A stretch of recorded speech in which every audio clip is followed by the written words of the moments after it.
Vasundhara false, जो कि काफ़ी एक खूबसूरत वाटरफॉल्स है और ये बद्रीनाथ से 9 किलोमीटर की दूरी पर स्थित है और भारत के आखिरी गांव माड़ा से 6 किलोमीटर का पैदल ट्रैक है और लोग यहां पर पैदल ट्रैक करके यहां पर पहुंचते हैं वसुंधरा फॉल। तो कितना सच्चाई है कि एक वसुंधरा का एक झरना, जिसमें मतलब कहते हैं कि बहुत पवित्र आत्मा अगर होगी तो ही जल गिरता है, अन्यथा तो नहीं गिरता। ये नहीं, कितनी सच्चाई। देखिए, इसको हम लोग साइंटिफिक तरीके से देखते हैं। अगर आपने साइंस पढ़ी है पता होगा कि हर एक चीज जो होती है अपने से अपोजिट इसके ऊपर अट्रैक्ट होती है। जैसे कि नेगेटिव होते की हो, साउथ पोल नॉर्थ पोल की हो। चुंबक के दो टुकड़ों को अगर आप लाएंगे, अगर वो बिल्कुल अपोजिट होंगे, कुछ नहीं करना है, वो आके आपस में चिपक ही जाएंगे। ठीक है, सेम कॉन्सेप्ट यहाँ पे वसुंधरा से वो जो नदी बहती है, ये बहुत ही प्राचीन है, बहुत ही दिव्य नदी है। इस दिव्य नदी पहले क्या होता था, पहले के जमाने में इस दिव्य नदी की खोज के लिए मानव आते थे, तमाम कठिनाइयों को पार करते हुए दिव्य नदी और उसके स्रोत की ओर जाते थे। लेकिन जब से द्वापर युग की समाप्ति हुई है, कलयुग प्रारंभ हुआ है, मनुष्य नेगेटिविटी की ओर ज्यादा बढ़ रहा है। तो जहाँ एक और पहले मनुष्य इस दिव्य नदी खोज के लिए आता था, आज तक ये दिव्य नदी एक संत महात्मा या एक शुद्ध मनुष्य की खोज करती है। जब भी उसको ऐसा कोई मनुष्य दिखता है, यह स्वतः उसकी तरफ चली आती है। तो ये है भैया सच्चाई। नहीं तो आप इसी को मतलब खंडित करते हैं कि जो नॉर्मल लोग जाते हैं तो उधर लोगों का जो कहना है वो चीज गलत है। फिर नहीं कि संतों के ऊपर जल गिरेगा और बाकी अगर हम आप जैसे साधारण इंसान अगर जाता है तो उस पर जल कर छींटे नहीं गिरती। कहीं नहीं, आप गलत बोलता है। इसी की ओर जल का आकर्षित, ये एक अलौकिक घटना है। अलौकिक घटना को देखने के लिए जो देखने वाला है उसको भी अलौकिक होना चाहिए। आपकी धर्म साधारण, आपकी धर्म साधारण, और आप ऐसा सोचे कि वहां पर जाके आपको अलौकिक चीज दिखेगी, या फिर आप गलत सोचे।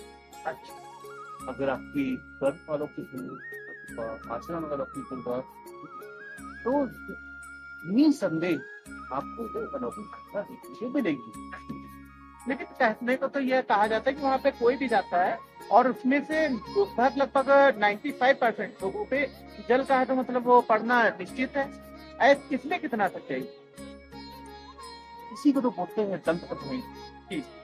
आप एक झूठ बोलिए, कलयुग में वो झूठ बहुत ही तेज गति से प्रवाहित होगा। आप एक झूठ किसी से बोलिए और यकीन मानिए कुछ समय बाद कोई और आदमी आके वही झूठ आपको बोलेगा। आप कल को बोल दीजिए यहाँ पे दुर्योधन आए थे, एक थोड़ा सा ब्लॉक बना दीजिए, गौरव भाई यकीन मानिए 1 हफ्ते के बाद कोई ना कोई आके आपको बताएगा कि ये जो जगह है यहाँ पे दुर्योधन आए थे। तो थोड़ा सा वृक्ष को सारा लगा देगा, ये तो अपने पीछे देखिए, इतने बड़े बड़े पहाड़ है, दर्शनीय चीजें हैं, इसके बारे में हम और आप क्या बताएंगे। बहुत ही तुच्छ सा ज्ञान रखते हैं हम, ये बताते हैं। आपके पीछे जो दिख रहा है ये है भीमशिला। भीमशिला की खासियत ये है कि द्वापर युग की समाप्ति के समय, जिस समय पांडव स्वर्ग यात्रा के लिए जा रहे थे, इसी मार्ग से आए थे। ये जो आप पीछे पहाड़ देख रहे हैं, इसी जमाने में इसी मार्ग से 5 पांडव और कुंती यहाँ पे आए थे। लेकिन आपने जो रिक्वेस्ट करूंगा कैमरामैन से, प्लीज यहाँ पे बहुत ही बड़ी सी नदी बह रही है।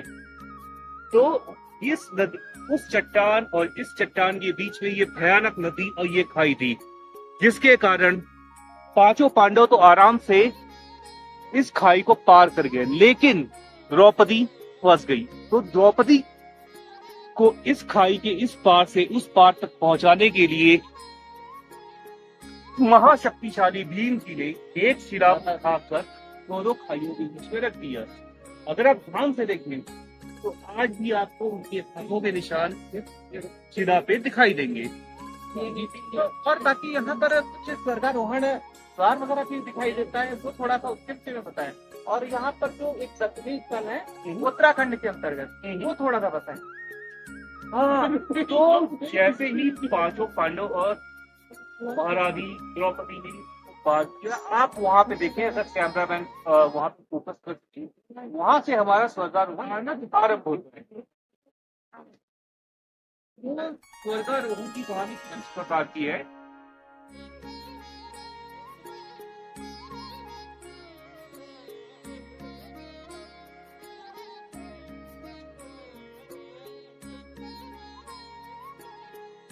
ये थे हमारे साथ में शैलेश श्रीवास्तव जी, जिन्होंने यहाँ इस स्थान से जुड़ी बहुत सारी इंपॉर्टेंट चीजें जानकारी हमसे।